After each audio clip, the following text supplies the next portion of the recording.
नमः संस्कृताय। मैं अंशु जैन संस्कृत की कक्षा में आपका स्वागत करती हूँ।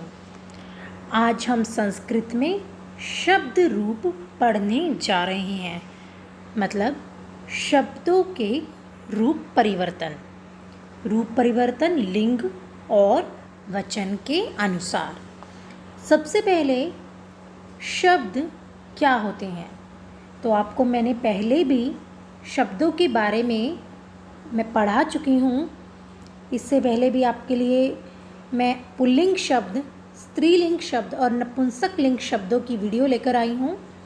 शब्द, संज्ञा और सर्वनाम शब्द, हम संस्कृत में इन्हें शब्द कहते हैं। जैसे बालक, बालिका, फल, वह, मैं, तुम आदि। बालक पुल्लिंग शब्द है, बालिका स्त्रीलिंग शब्द है और फल नपुंसकलिंग शब्द है। वह, मैं और तुम, ये तीनों सर्वनाम शब्द हैं। हम इन सभी शब्दों को संस्कृत में शब्द कहेंगे। और शब्द रूप मतलब शब्दों को लिंग और वचन के अनुसार परिवर्तित करना। चलिए आगे बढ़ते हैं। संस्कृत में शब्दों की पहचान हम लिंग और वचन के अनुसार करते हैं। आपने हिंदी में 2 लिंग पढ़े हैं और 2 ही वचन पढ़े हैं। हिंदी में आपने पुल्लिंग और स्त्रीलिंग पढ़ा है और एक वचन और बहुवचन पढ़ा है। लेकिन संस्कृत में 3 लिंग और 3 वचन होते हैं। 3 लिंग पुल्लिंग, स्त्रीलिंग और नपुंसकलिंग। 3 वचन कौन से? एक वचन, द्विवचन और बहुवचन। जिससे हमें एक वस्तु का पता चले वह एक वचन, जिस शब्द से हमें 2 वस्तुओं का पता चले वह द्विवचन, और जिस शब्द से हमें यह पता चले कि वह वस्तु 3 या 3 से अधिक है उसे हम बहुवचन कहते हैं। संस्कृत में 3 वचन होते हैं।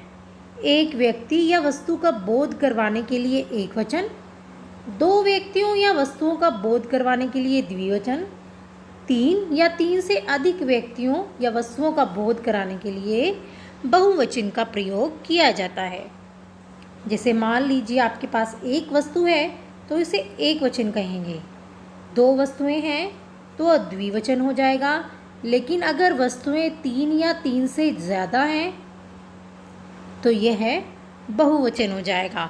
अर्थात संस्कृत में 3 ही लिंग और 3 ही वचन होते हैं।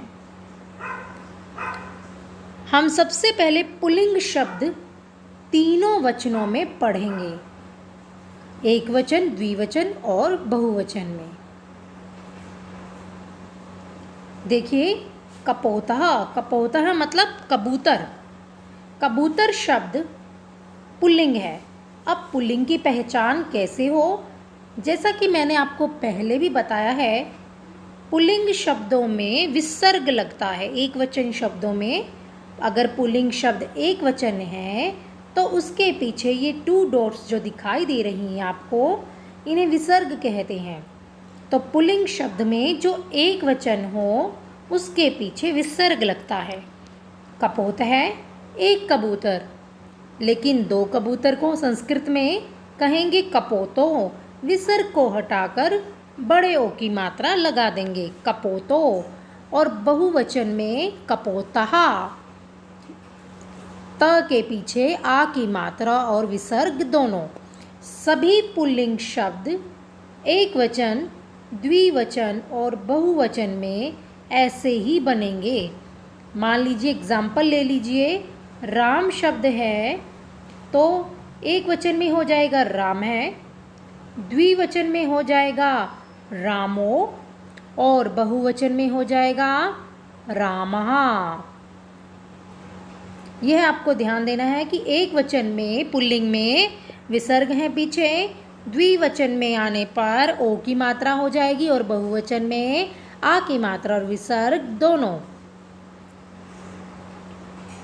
हंस है, हंस है शब्द पुल्लिंग है, एक वचन में हंस है, द्विवचन में हंसो और तीन या तीन से अधिक हंस हो तो हंसहा।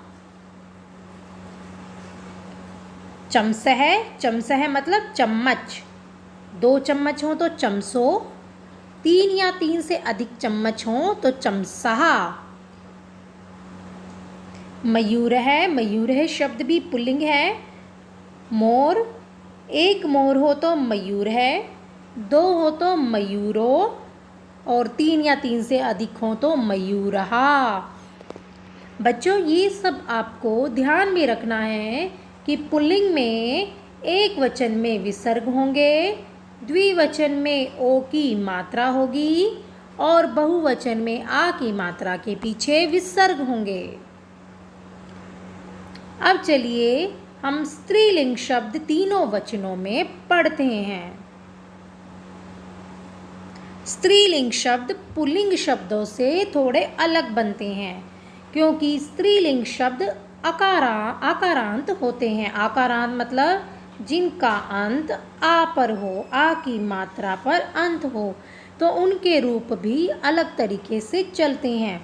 देखिए महिला, यह आकारांत है, ल के पीछे आ की मात्रा है, तो एक वचन में हुआ महिला, द्विवचन में बनेगा महिले, आ की मात्रा हटाकर ए की मात्रा लगा दी जाएगी और बहुवचन में पुल्लिंग के बहुवचन के समान महिला, आ की मात्रा के पीछे विसर्ग। यह आपको ध्यान देना है।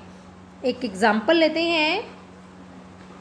लता, लता आकारांत स्त्रीलिंग शब्द है, त के पीछे आ की मात्रा है, द्विवचन में हो जाएगा लते और बहुवचन में क्या होगा? लतः, लतः।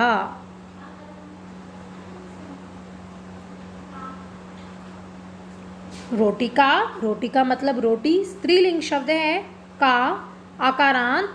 ध्यान देना है आपको, आ की मात्रा देखकर ही आप पीछे बता सकते हैं कि यह स्त्रीलिंग शब्द है। द्विवचन में बनेगा रोटिके, बहुवचन में बनेगा रोटिका। एला, एला मतलब इलायची, एक इलायची हो तो एला, दो हैं तो एले और बहुवचन में बनेगा एला। शाखा, टहनी, एक वचन में शाखा, द्विवचन में शाखे, बहुवचन में शाखा। अब हम पढ़ेंगे नपुंसकलिंग शब्द तीनों वचनों में। देखिए मैंने आपको पहचान बताई थी नपुंसकलिंग शब्दों की।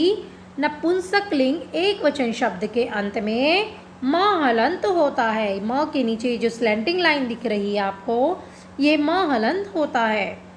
व्यजनम यानी पंखा, एक वचन में व्यजनम और स्त्रीलिंग की भांति द्विवचन में बनेगा व्यजने, लेकिन बहुवचन में पीछे आनी शब्द लगाएंगे तो बनेगा व्यजनानी। यह आपको ध्यान देना है। एक वचन में म हलंत है, द्विवचन में एक ही मात्रा व्यजने और बहुवचन में बनेगा व्यजनानी। कमलम, देखिए म हलंत है, नपुंसकलिंग है, एक वचन है। देखिए म हलंत से भी आपको पहचान हो जाएगी कि एक वचन है और एक ही मात्रा से आपको ये पहचान होगी कि ये द्विवचन है। और अगर आप किसी शब्द के पीछे आनी देखेंगे तो आप डेफिनेटली बता देंगे कि ये बहुवचन है।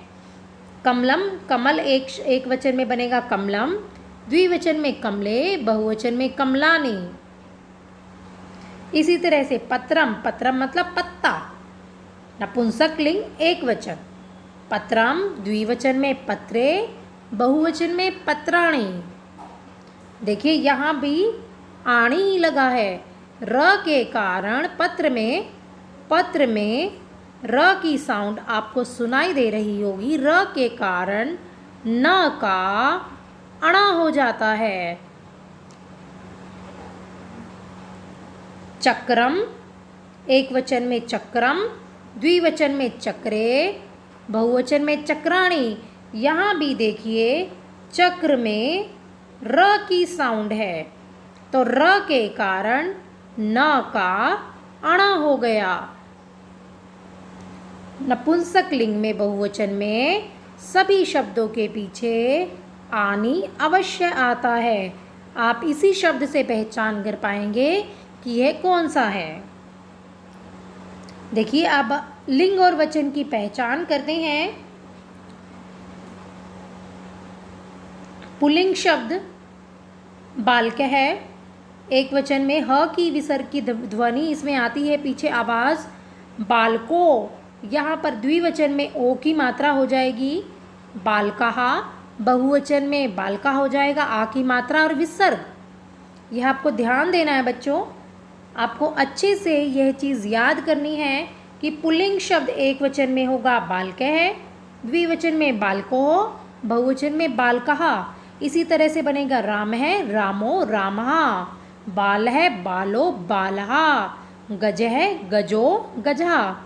अनेक शब्द इसी तरह से बनते हैं। स्त्रीलिंग में देखिए बालिका आकारांत है, आ की मात्रा पीछे लगी होती है। द्विवचन में हो जाएगा बालिके, ए की मात्रा लग जाएगी। बहुवचन में बालिकाहा, आ की मात्रा और विसर्ग लग जाएंगे। नपुंसक लिंग में देखिए माँ हलंत होता है, ये थोड़ा नीचे से कट गया है। माँ हलंत होता है। द्विवचन में ए की मात्रा होती है और बहुवचन में पीछे आनी लगता है। आज के लिए बस इतना ही। इन शब्दों को दोबारा देखिए, दोबारा दोहराइए। आप पुल्लिंग, स्त्रीलिंग और नपुंसक लिंग की पहचान याद कीजिए कि पहले पहचान क्या है। पहले उनको एक वचनों में याद कीजिए कि पुल्लिंग शब्द एक वचन में कैसा होता है, स्त्रीलिंग शब्द एक वचन में कैसा होता है और नपुंसक लिंग शब्द एक वचन में कैसा होता है। फिर आपको द्विवचन पर ध्यान देना है कि पुल्लिंग द्विवचन में कैसा होगा। कंपेयर कीजिए, स्त्रीलिंग और नपुंसक लिंग एक समान होगा